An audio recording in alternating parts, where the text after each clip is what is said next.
শীত পরিস্থিতির আরো খবর জানাতে আমরা সরাসরি চলে যাচ্ছি সুনামগঞ্জ এবং মাগুরার প্রতিনিধিদের কাছে। সহকর্মী এয়ার জুয়েল শুরুতেই জানাবেন সুনামগঞ্জের শীতের পরিস্থিতি কি?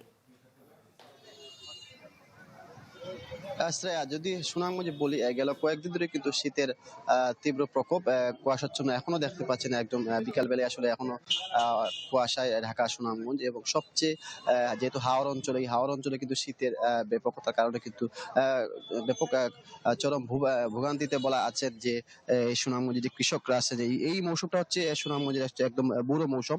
সেই বুড়ো মৌসুম লাগানো কিন্তু কৃষকরা একটা চরম দুর্ভোগে পড়তে হচ্ছে তাদের। আজকে প্রতিদিন বুড়ে কিন্তু আসলে যেই বুড়ো মৌসুমের কাজ, সেই কাজ কিন্তু কৃষকরা করতে পারছে না। আমরা সুনামগঞ্জের প্রত্যেকটি সড়কে মুড়কে দেখেছি যে শীতের প্রকোপের কারণে কিন্তু প্রচুর শীত বস্ত্র, যে শীতের যে কাপড়, সেগুলো আসলে রাস্তার ধারে যেগুলো বিক্রি হচ্ছে।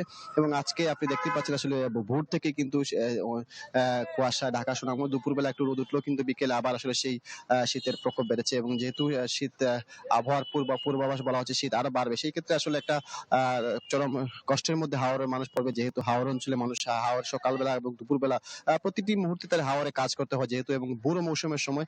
সেই কারণে কিন্তু কৃষকরা বেশি একটা বিপাকে, যারা এবং দিনমজুর আছেন হাওর অঞ্চলে, সেই কৃষকরা খুব একটা কষ্টে আছেন। তবে এই পরিস্থিতি আরো 2 থেকে 3 দিন যদি যায়, যার কারণে কিন্তু হাওরের যে কৃষকরা আছেন, সেই কৃষকরা সংকটে পড়েছেন, বিশেষ করে এই বুড়ো মৌসুমের কারণে কিন্তু। তো সব মিলিয়ে হাওরের মানুষের কিন্তু আসলে চরম একটা কষ্টের মধ্যে আছেন এই শীতে। এবং যেহেতু এখনো রোদ্রের দেখা মিলছে না, আজকেও আমরা দেখেছি অনেক জায়গায় আসলে কুয়াশাচ্ছন্ন ঢাকা সুনামগঞ্জ।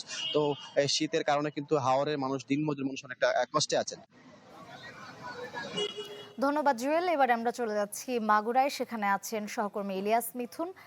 মিথুন, আমাদেরকে জানাবেন মাগুরায় এই শীতের তীব্রতায় জনমানুষের জীবন কেমন কাটছে? ধন্যবাদ শ্রেয়া।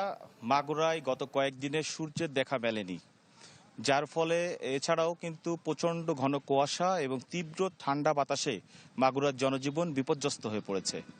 সবচেয়ে বেশি কিন্তু ভোগান্তিতে পড়েছে খেটে খাওয়া মানুষ, যারা কিনা রিক্সা, ভ্যান, নিজে বাইক চালায়, কৃষি জমি চাষ করে, তারা কিন্তু সবচেয়ে বেশি কষ্টে আছেন।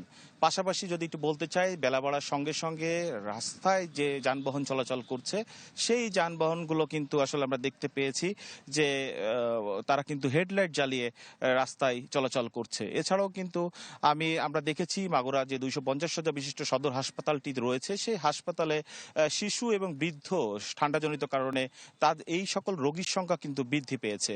আমি শিশু বিশেষজ্ঞের সাথে কথা বলেছিলাম। আজকে কিন্তু মাগুরাতে অন্তত 60টি যে শিশু রোগী আছে, তারা কিন্তু ভর্তি আছে। পাশাপাশি এখানে বেডের সংখ্যা 26টি, অথচ সবসময় এর দ্বিগুণ 3 গুণ শিশু রোগী ভর্তি থাকে, যার ফলে অনেককেই কিন্তু মেঝেতে শুয়েই এই চিকিৎসা নিতে হচ্ছে। পাশাপাশি আমি কথা বলেছিলাম কৃষি বিভাগের সাথে, তারা যেমনটি জানিয়েছেন এই যে ঘন কুয়াশার ফলে কিন্তু বড় যে বীজতলা রয়েছে, সেই বীজতলায় ক্ষতিগ্রস্ত হচ্ছে। পাশাপাশি পেঁয়াজ এবং যে টমেটো আছে, সেখানে কিন্তু ছত্রাকজনিত সমস্যা দেখা গেছে।